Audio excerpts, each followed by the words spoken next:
Third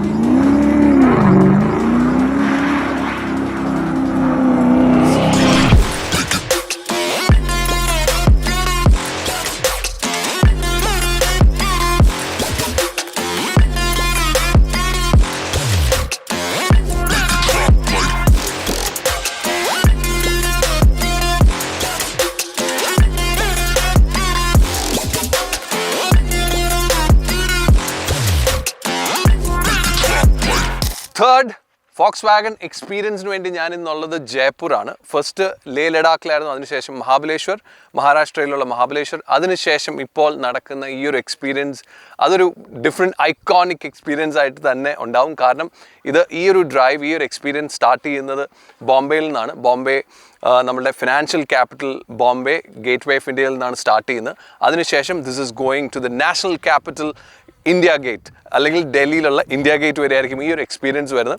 അതിൻ്റെ ഇടയ്ക്ക് ബോംബെയിൽ നിന്ന് സ്റ്റാർട്ട് ചെയ്ത്, അല്ലെങ്കിൽ ഗേറ്റ് വേ ഓഫ് ഇന്ത്യയിൽ നിന്ന് സ്റ്റാർട്ട് ചെയ്ത് സൂറത്തിന് ശേഷം വഡോദര ടു ഉദയ്പൂർ ടു ജയ്പൂർ നേരെ ഡൽഹി. അതാണ് ഈ ഒരു ഹോൾ എക്സ്പീരിയൻസ്, അല്ലെങ്കിൽ ഈ ഒരു റെക്കോർഡ് ബ്രേക്കിംഗ് എക്സ്പീരിയൻസിൽ വരാൻ പോകുന്നത്.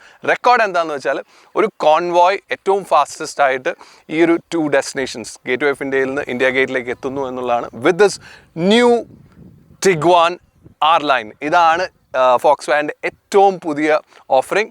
ടിഗ്വാൻ്റെ 3rd ജനറേഷൻ ടിഗ്വാൻ R-Line ആണിത്. ഇതിൻ്റെ ഏറ്റവും വലിയ പ്രത്യേകത എന്ന് പറഞ്ഞാൽ, ഇന്ത്യയിലേക്ക് ഇതിൻ്റെ R-Line മാത്രമായിരിക്കും വരുന്നത്. R-Line എന്ന് പറഞ്ഞാൽ ഒരു sportier version of Volkswagen vehicles. അതാണ് ടിഗ്വാനിൽ ഇപ്പോൾ വരുന്നത്. ഇതിൻ്റെ എനിക്ക് എക്സൈറ്റഡ് ആക്കുന്ന ഒരു കാര്യം എന്താണെന്ന് വെച്ചാൽ, ഫോക്സ്വാഗൻ എന്നൊക്കെ ഒരു സ്പോർട്ടിയർ വേർഷൻ ഇറക്കിയിട്ടുണ്ട്, അന്നെല്ലാം ഇന്ത്യയിൽ അത് ഭയങ്കര സക്സസ് ആയിരുന്നു. ബിക്കോസ് GTI വന്ന് നമുക്ക് എല്ലാവർക്കും അറിയാം, ഇറ്റ് വാസ് കുറച്ച് എക്സ്പെൻസീവ് ആയിരുന്നെങ്കിലും GTI ആളുകൾ ഭയങ്കരമായിട്ട് അങ്ങ് ഇഷ്ടപ്പെട്ട വാഹനമാണ്. എന്താണെങ്കിലും ഇപ്പോൾ ഈ R-Line വന്നപ്പോൾ എൻ്റെ ഒരു പ്രതീക്ഷ അങ്ങനെയാണ്. Completely different experience, completely different ഡിസൈനാണ് ഒരു വലിയൊരു ഫാക്ടർ. കാരണം മോഡേൺ ഡിസൈൻ, അത് ഫോക്സ്വാഗൻ്റെ ഏറ്റവും പുതിയ മോഡേൺ ഡിസൈനിലേക്ക് വന്നിരിക്കുകയാണ്. ഫ്രണ്ട് ഒരു ടിപ്പിക്കൽ ഫോക്സ്വാഗൻ അല്ല, ആ ടിപ്പിക്കൽ ഫോക്സ്വാഗന് പകരം ഇപ്പോൾ ഇത് കവേർഡാണ് വന്നിരിക്കുന്നത്. മറ്റേ സ്ലാറ്റ്സ് ആയിരുന്നു, ഒരു കവേർഡ് വന്നിട്ടുണ്ട്. അതുപോലെ തന്നെ ഈ R-ൻ്റെ ബാഡ്ജിങ് വന്നിട്ടുണ്ട്. Bumper looks really big. ബമ്പറിൽ ആ ഒരു ഹണികോംബ് ഫീൽ വന്നിട്ടുണ്ട്. സൈഡിൽ എയർ കർട്ടൻസ് കാണാം, സെൻസേഴ്സ്, അങ്ങനെയുള്ള കാര്യങ്ങളെല്ലാം ഉണ്ട്. സൈഡിലേക്ക് നോക്കിക്കഴിഞ്ഞാൽ നമുക്ക് കാണാൻ പറ്റുന്ന ലെങ്ത്തിൽ ഒരു 38 mm കൂടുതൽ വന്നിട്ടുണ്ട്. പക്ഷേ ഹോൾ ഡയമെൻഷൻസ് നോക്കി കഴിഞ്ഞാൽ വലിയ വ്യത്യാസങ്ങളൊന്നും എക്സെപ്റ്റ് ഫോർ ദ ലെങ്ത്. പക്ഷേ ദിസ് ലുക്സ് റിയലി നൈസ്. ഒരു SUV ഫീലുണ്ട്. R-ൻ്റെ ബാഡ്ജിങ് ഇവിടെ ഉണ്ട്. ടയർ സൈസ് 19-inch വീൽസ് ആണ് വരുന്നത്. New alloy design. R-Lineലേക്ക് വരുമ്പോൾ ആ ഒരു alloy design makes a lot of sense. അതുപോലെ തന്നെ ഈ ഒരു ഷോൾഡർ ലൈൻ ക്രോം ഫിനിഷിൽ വന്നിട്ടുണ്ട്. മുകളിൽ നമുക്കൊരു റൂഫ് റെയിൽ വന്നിട്ടുണ്ട്, ഒരു സിൽവർ ഫിനിഷിൽ റൂഫ് റെയിൽ, അങ്ങനെയുള്ള കാര്യങ്ങളാണ്. ഫ്രണ്ടിൽ നമുക്ക് ഹെഡ്ലൈറ്റ് ടു ഹെഡ്ലൈറ്റ് കണക്ട് ചെയ്യുന്ന ഒരു ലൈറ്റ്, ഒരു ഇലുമിനേഷൻ അല്ലെങ്കിൽ LED സ്ട്രിപ്പ് വന്നിട്ടുണ്ട്. അതുപോലെ തന്നെ ബാക്കിൽ ഒരു 3D ടെയിൽ ലാമ്പിനോട് കണക്ട് ചെയ്യുന്ന ലൈറ്റ്സ് വന്നിട്ടുണ്ട്. ബാക്ക് സൈഡ് ടിഗ്വാൻ്റെ ആ ഒരു ബാഡ്ജിങ് കൊടുത്തിട്ടുണ്ട്. ഇത് നമ്മൾ നേരത്തെ ടിഗ്വാനിൽ കണ്ടു. ഫോമോഷൻ എന്ന് പറയുന്ന അവരുടെ 4-wheel drive option. Bumper design totally different. അതുപോലെ തന്നെയാണ് ഇതിൻ്റെ ഓവറോൾ ഒരു ഫീല് കണ്ടു കഴിഞ്ഞാൽ, ഡിസൈൻ്റെ ഫീല് കണ്ടു കഴിഞ്ഞാൽ ഡെഫിനറ്റ്ലി ഒരു മോഡേൺ കാർ ഉണ്ട്. R-ൻ്റെ ഒരു ബാഡ്ജിങ് വന്നു കഴിയുമ്പോൾ R-Line ആ ഒരു sportier version is coming to India. So പല ലാപ്പിലും പല ലെഗ്സിലും പല എക്സ്പീരിയൻസുകളായിരുന്നു ആളുകൾക്ക്. ഇവിടെ ഞാൻ ഇതിൻ്റെ പെർഫോമൻസും അതുപോലെ തന്നെ ഇതിൻ്റെ ഒരു എന്താണ് ഈ വാഹനം, അതിൻ്റെ ഒരു സ്പിരിറ്റ്, ഹാർട്ട് എന്താണെന്നാണ് ഇവിടെ അറിയുന്നത്. അതിന് വേണ്ടിയിട്ടാണ് ഞങ്ങൾ ഡ്യൂൺസിൽ വന്നിരിക്കുന്നത്. ഇവിടെ കംപ്ലീറ്റ് ഒരു ഓഫ് റോഡ് എക്സ്പീരിയൻസ് ആണ് നമ്മൾ ചെയ്യുന്നത്. ഫോമോഷൻ ഉണ്ട്, അതുകൊണ്ട് ഓഫ് റോഡ് എക്സ്പീരിയൻസ് നല്ല ഭംഗിയായിട്ട് നമുക്ക് കിട്ടും. സോ അതും നമ്മൾ ഇന്നേ ദിവസം ഈ ഒരു ലാപ്പിൽ, ഈ ഒരു ലെഗിൽ നമ്മൾ എക്സ്പീരിയൻസ് ചെയ്യുന്നതായിരിക്കും.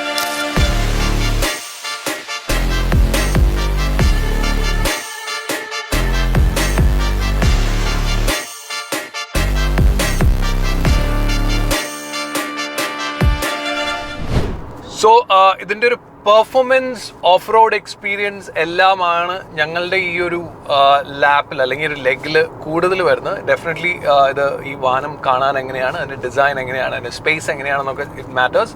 സോ അതിൽ നമുക്കൊന്ന് നോക്കാം. ഡിസൈൻ ഡെഫിനറ്റ്ലി നിങ്ങളിപ്പോൾ കണ്ടു. ഇൻറ്റീരിയറിലേക്ക് വന്നു കഴിയുമ്പോഴാണ് ഇതിൻ്റെ ഒരു ഇൻറ്റീരിയറിൽ ഒരുപാട് മോഡേൺ കാര്യങ്ങൾ വന്നിട്ടുണ്ട്. ഇൻറ്റീരിയറിൽ the whole interior looks very modern.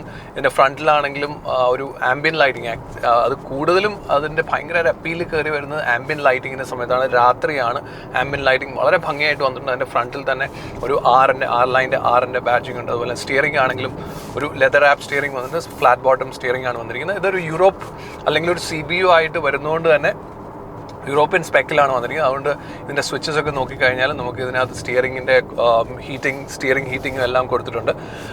പിന്നെ ഇതിനകത്ത് വരുന്ന ഇതിൻ്റെ ഒരു 10.25 ഇഞ്ചിൻ്റെ ഇൻസ്ട്രുമെൻറ്റ് ക്ലസ്റ്ററും 15 ഇഞ്ചിൻ്റെ ഒരു ഇൻഫർടൈൻമെൻറ്റ് സിസ്റ്റമാണ് വന്നിരിക്കുന്നത്. ഇൻഫർടൈൻമെൻറ്റ് സിസ്റ്റത്തിൽ 8 സ്പീക്കേഴ്സ് അതേർ, അതുപോലെ തന്നെ ആപ്പിൾ കാർപ്ലേ, ആൻഡ്രോയിഡ് ഓട്ടോ എല്ലാം നമുക്ക് വയർലെസ് ആയിട്ട് വളരെ സീംലെസ് ആയിട്ട് കണക്ട് ചെയ്യാൻ പറ്റും. ഇപ്പം കംപ്ലീറ്റ് ഈ ഒരു യാത്രയിൽ നമ്മൾ അങ്ങനെയാണ് കണക്ട് ചെയ്തിരിക്കുന്നത്.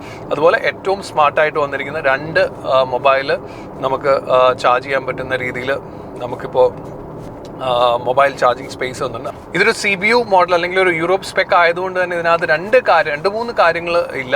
പിന്നെ വരുന്നത് ഇതിൻ്റെ ഒരു സെൻറ്ററിൽ വരുന്ന ഈ ഒരു നോബാണ്, റോട്ടറി നോബാണ്. നോർമലി അത് ഗിയർ ഷിഫ്റ്റിംഗ് എല്ലാം അവിടെയാണ് വരുന്നത്.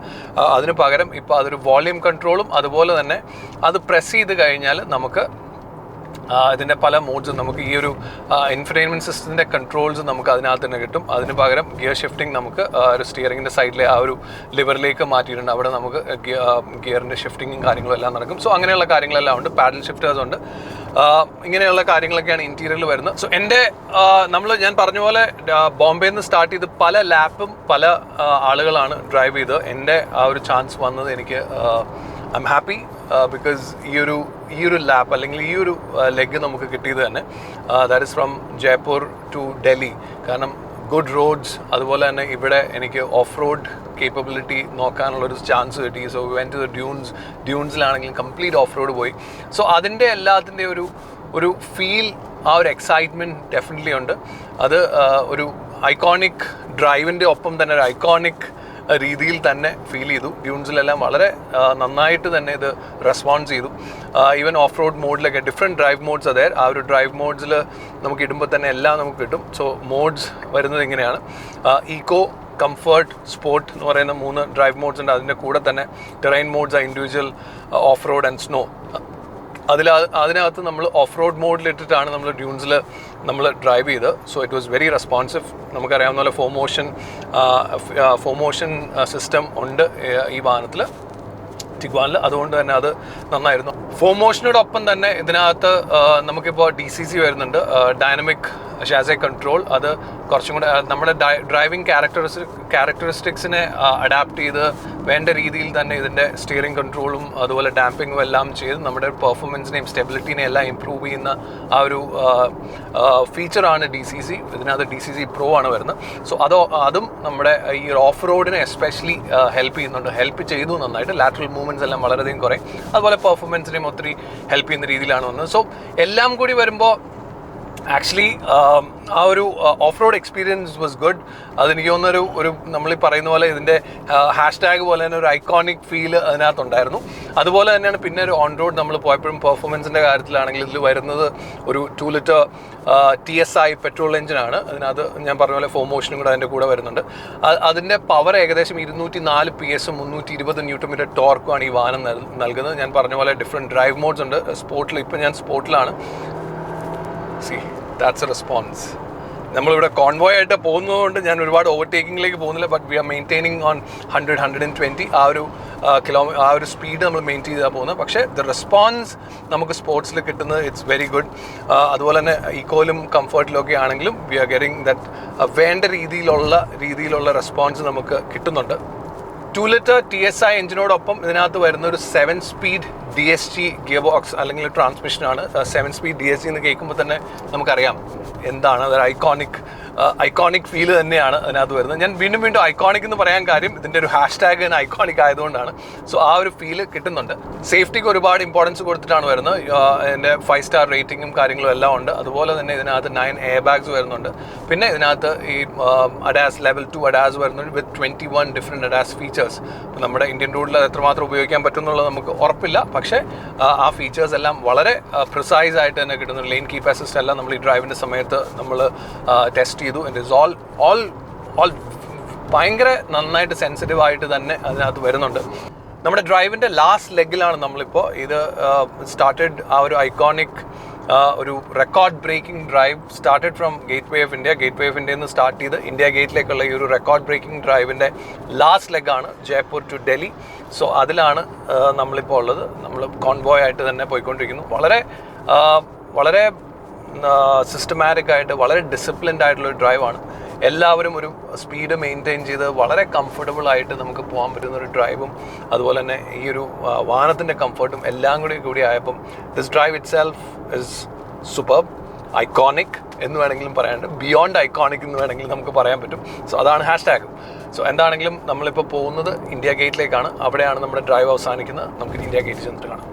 നമ്മൾ രാത്രി ഇപ്പോൾ സമയം ഏകദേശം 11:45 ഈ ഒരു സമയത്ത് ഇന്ത്യ ഗേറ്റിൽ നമ്മൾ വന്നിരിക്കുകയാണ്. നിങ്ങൾക്ക് ബാക്കിൽ ഇന്ത്യ ഗേറ്റ് കാണാം, കംപ്ലീറ്റ് ലൈറ്റ് അപ്പ് ചെയ്തിട്ട്. So we have created history എന്ന് വേണമെങ്കിലും പറയാം. I'm so happy, so excited.